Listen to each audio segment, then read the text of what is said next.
We're back. I'm Ethan Brisby. I'm here. I have the honor to be with Mr. Primus Eugene Jackson.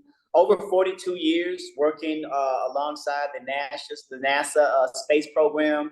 And if you haven't already, we have a video of his presentation about his life and about his inspiration to work with the NASA space program, some of the incredible work that he's done. I think it's great for all audiences, especially our younger audiences that may be interested in some of those, next level futuristic type careers. So, Mr. Jackson, I want to first start off by saying thank you for coming here and still having that drive and zeal to want to share your life story and hopefully inspire some other people. No problem. I love doing it. Yeah, for sure. Do you miss the work at all? I miss the work, but I don't miss the politics. I always stayed in my little cube and did my work. And most of the times things going on around me, unless somebody tell me, I ignore it because I didn't want to get involved with all the office politics and stuff and games, and that wasn't my style. Yeah, you talked about that in your presentation about, not getting engaged into the politics of things, obviously being in that niche type of space and being an African-American. I think you mentioned you joined around 1968 when you started working and being a part of the program. What was that like, as an African-American man in that space? I don't want to make an assumption. Were you the only, or did you have peers in that space as well at that time? Well, one of the things I could elaborate on, in 1968, when I started working there, I was working in a group building test equipment. And even in building test equipment, they would always throw you the mediocre jobs, like put this chassis together, build this cable. So you had to prove yourself up. And at one point in time, I was sitting next to a gentleman, and he was very racist. And he would tell me, draw a line. Don't grab any of my tools over here. I'll slap you down if you touch it. Don't touch my stuff. And I just had to put up with a lot of stuff during those days. And then once I became permanent and I had to deal with it, I had a good friend who also sat there, an older gentleman. I told him about it. And he went to the management and we moved next to him. So that was kind of a big deal to me, just to get away from that racist white guy. It made my life a lot easier because I was young then. I was 19 years old. And I didn't want to get in any trouble. I just started, so I had to tolerate a lot. Wow, 18 years old. Those are big shoes to step in that young.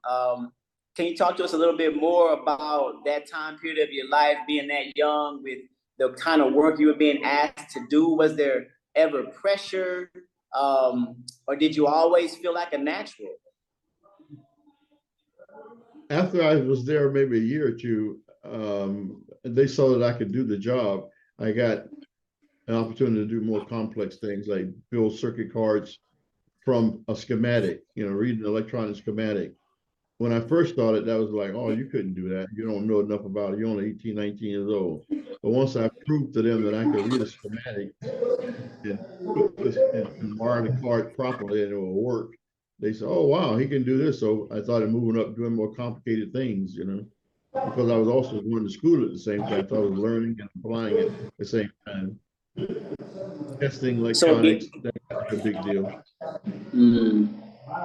So again, for some of you all that maybe have not seen the presentation, we're visiting with Mr. Primus Eugene Jackson. He spent over 42 years working as a contractor with the NASA program on the constellation spacesuit. We talked about that during your presentation. One of the first, suits with some of the highest level of physical energy and electromagnetic kind of like damage resistance. Was there anything that could destroy that spacesuit? It has several layers. I remember correctly, it had about 7 layers that made it very difficult to penetrate. And if you penetrated one of them electronically, you would know that it's been penetrated. A leak, it was pressurized. So if a leak occurred, you had a certain amount of time to get back to the mothership, so to speak. So it was the plans were to make it very much very automated. So you have layers to protect yourself. How do you know what to prepare for when creating a suit that's going to take someone into space? You know, how do you know what to defend against? But the main thing in that kind of program, you sit down with NASA, you sit down with astronauts who have been in space and who have used the spacesuits before, and you learn from them, you know, what they want to improve upon, what they know. I'm sure astronauts, you know, if you're flying a plane, I like my hobby is what do you call it, flight simulators. Astronauts want all that information that they have back in the cockpit. They just want to be in the loop. Even though it's maybe bad news, they want it in their spacesuit, heads up displays and things like that. So that's what I got out of that. So we had to find ways to communicate. I worked with people from Harris Electronics who were communication specialists, and our Honeywell part was the digital parts, the analog and digital interfaces in the spacesuit to get the data and be transmitted out or displayed internally to the spacesuit. It was quite a challenge, but like I say, we had a lot of requirements developed, but the program got canceled or sidelined because of budget. I would imagine when I was doing some research, I saw, I think in my notes here, the space shuttle, let's see, 135 missions, $450 million per launch. I think it says here $211 billion to construct it, and it was in functioning for about 20 years until 2011, according to what I have here. And so that space shuttle is also another program you worked on. Is that correct? Correct. Space Shuttle main engine. That was one of the fun. I always say that was the most fun job I ever had because you got to see something go up in space. Space Station was fun, but you never really got to see the hardware that much because it was always being integrated in other people's facilities and then taken to the Kennedy Space Center and launched into space. You got to see a lot of data from all these boxes, but I never got to see a lot of hardware. Take me, you mentioned that being your favorite job, you know, getting to see something go into space. I think it was, what's the date, April 4th, when you talked about the first the launch you were a part of. Talk about that day or even the night before. Are you nervous? Did you sleep before the actual launch? What was it like even then? How was it? Excitement, nervousness as you prepared to see that space shuttle go up here and work so hard on? Well, it was at least a year and a half effort. I stayed there 3 years. There was at least a year and a half effort to get to that point. And what you do when the engines came from a place called National Space Technology Lab, we had to integrate them into the orbiter. And 3 engines had to be integrated in. You had to calibrate the displays in the orbiter. I got to go in the orbiter quite a bit and make sure the data that came out of the engine was displayed properly in the orbiter. And then had to make sure the data was displayed properly in the launch control center. So it was like closing the loop, make sure everything was properly.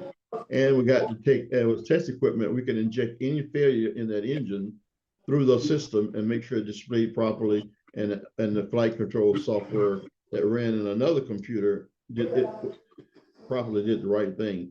Like you would fill out one engine and make sure the software in the mission control computer or not the space shuttle mission control computer send the right command to the other engines to throttle them up. So it was quite an elaborate combination of testing we had to do. On launch day, being that I was a subcontractor, I don't get to sit in the launch control center. I could go sit in one of the engineering rooms or in my office. But what I would do is wait until it get to T-3 minutes, and I'd rush outside because I wanted to see the launch. I didn't care about all that data. I couldn't do anything about it anyway. But after the first launch, I stayed inside. But after the second, third launch, I'd sneak out and say, okay, I'm going outside, you know. And it was just a matter of walking out to the balcony and looking across the bay and see it take off. You know. It was quite exciting. I stayed there for the first 9 launches. Quite exciting.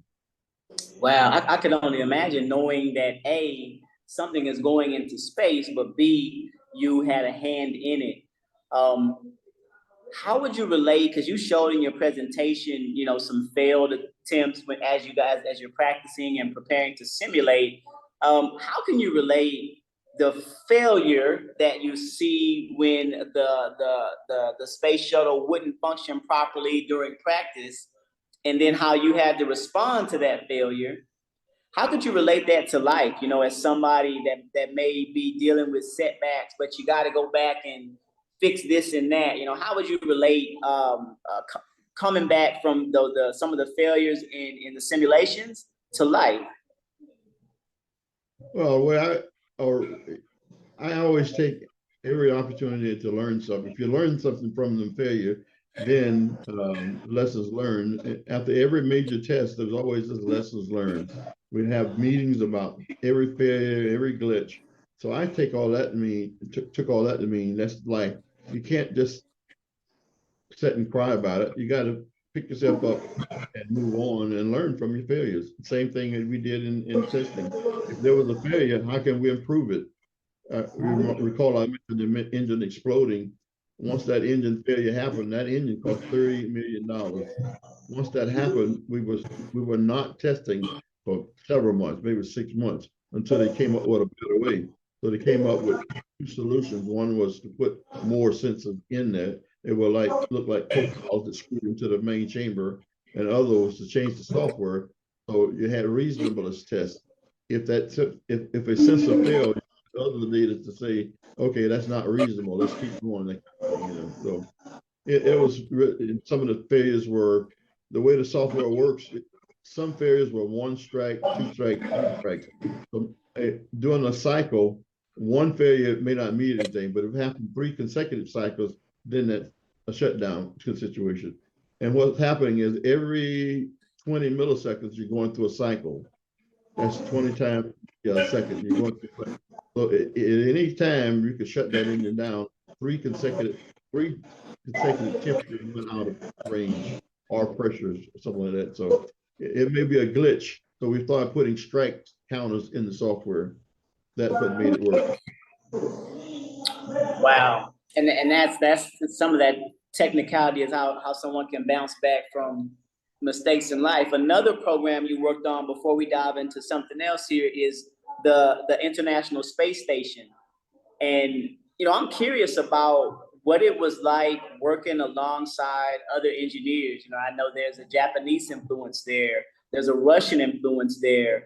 So just talk a little bit about what that was like working alongside engineers from other nations, and also some of the technical stuff. Was there little things like language barriers? What do you recall about working on that space center with so many different nations? I've worked with a lot of Russians, well, not a lot, several Russians in the early stages of the program. They would come to Houston, and it was very interesting. The Russians they don't work for a lot of money, but they're very dedicated. You know, they didn't get paid a lot of money. And what would happen is they stay at a hotel and we'd go they drink beer and have pizza. I've never seen pizza eaten so fast.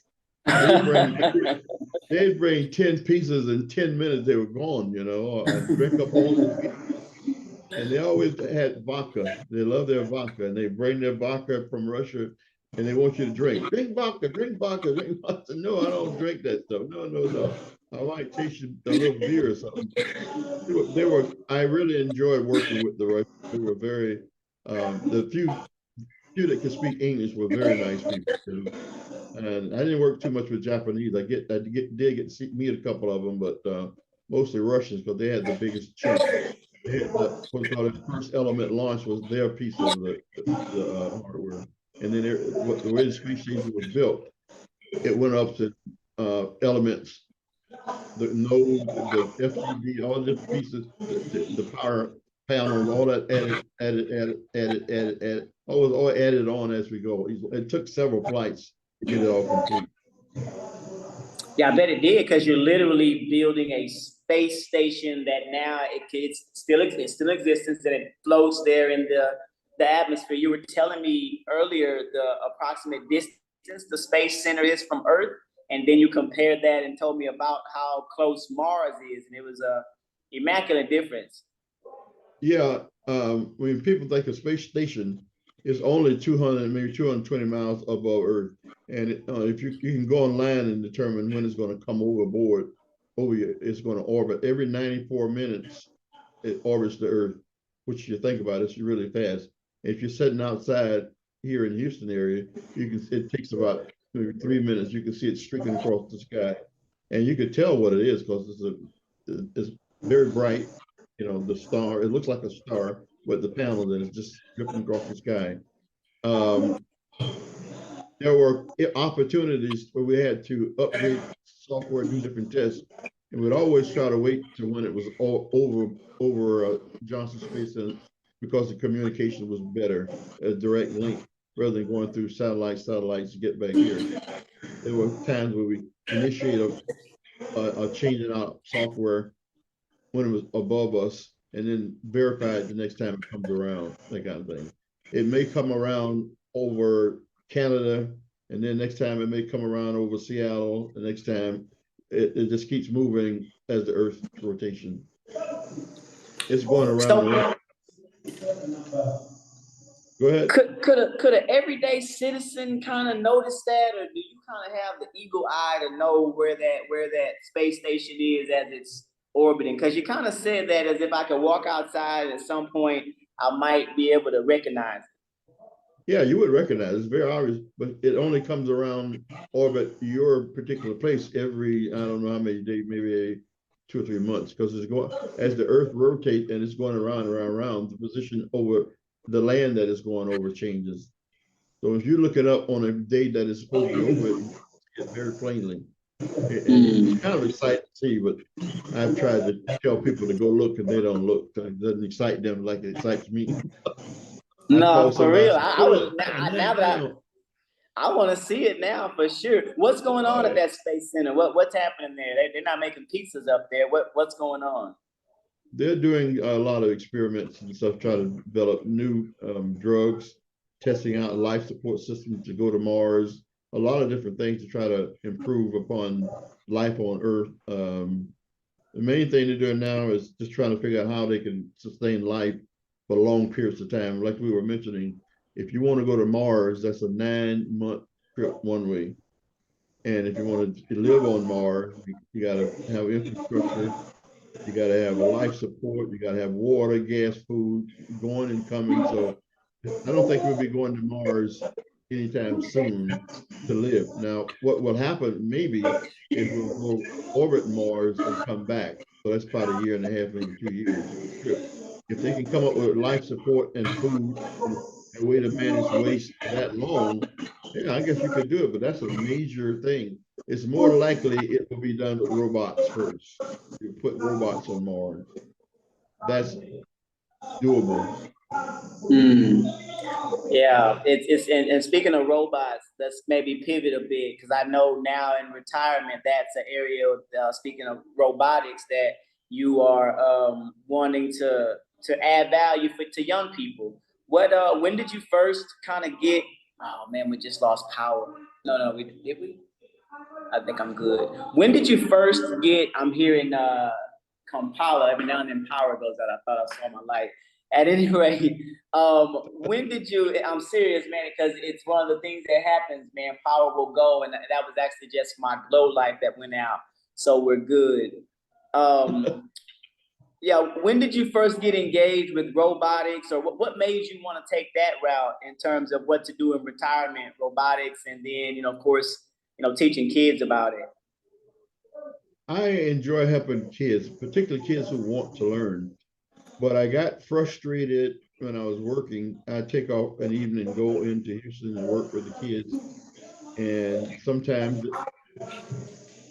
they would focus and most of the time they wouldn't. They want to go play, they're in the band, or they want to go play football, so to be an engineer, it takes a certain amount of commitment because you can't, I shouldn't say you can't, it's very difficult to focus on math and science and very technical things and get your head in playing football, so you have to make a choice sometime in life. If you want to be an engineer, you got to commit yourself to learning a lot of technical stuff. What has your experience been so far, out working? I think you told me you may have done some work in South Africa, or you're planning to. And I know we've been looking to get you connected with folks on the continent. So maybe what's your vision and what have you seen so far? Well, I have friends over in Johannesburg. I'll be going there in March. that want some robotics training over there. So maybe it'll be via Zoom. I'm not sure how to do it, but I'll keep you in the loop and I'll speak with Hannah and let her know what maybe the two efforts can be combined. I have done some research online to see if there's any robotics programs in Africa, and there are a few around. So, but apparently they're not integrated to compete and do things like that together. It could be more. It could be a lot more. And what Hannah's doing is what's called Lego robotics, which is for elementary school kids. It's good. That's a good start. But we need to advance to more complex robots, programming and electronics. Because that to me where you really learn, and most of that knowledge you learn is transferable into industry. So that's why I like robotics program. Here in Houston, at Johnson Space Center, they got a great team. If it's 50 teams competing, they're gonna be 1, 2, or 3 all the time because they got a lab, they use the facilities on the Space Center to build their robots. Their parents are supportive.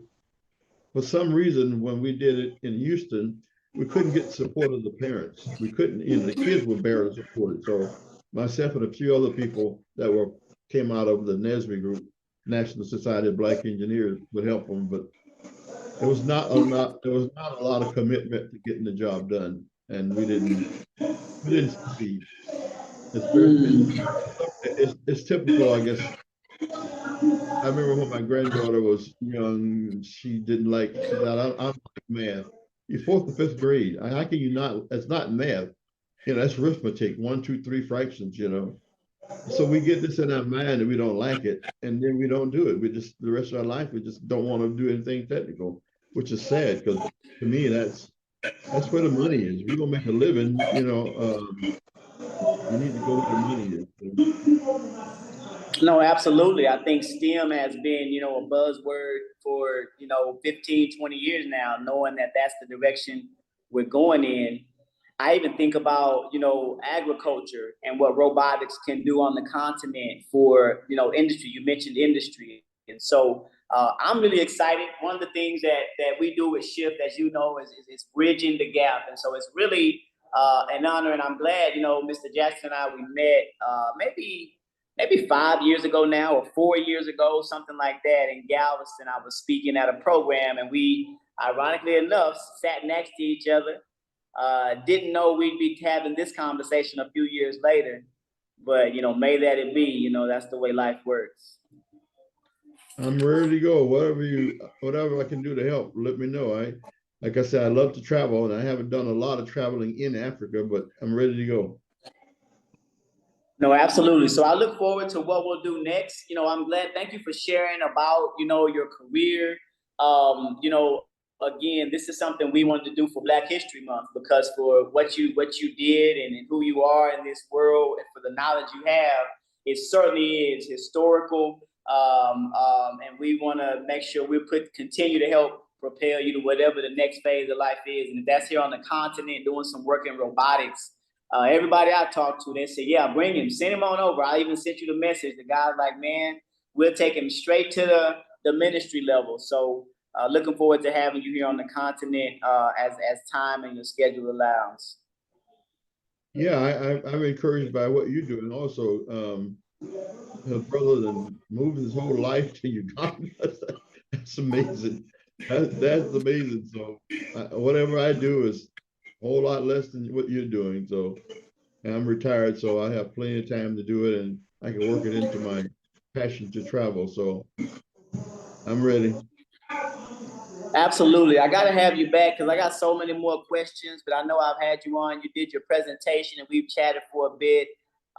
What I will do is you did say in your presentation, one of your pieces of wisdom was, do not allow someone to define you.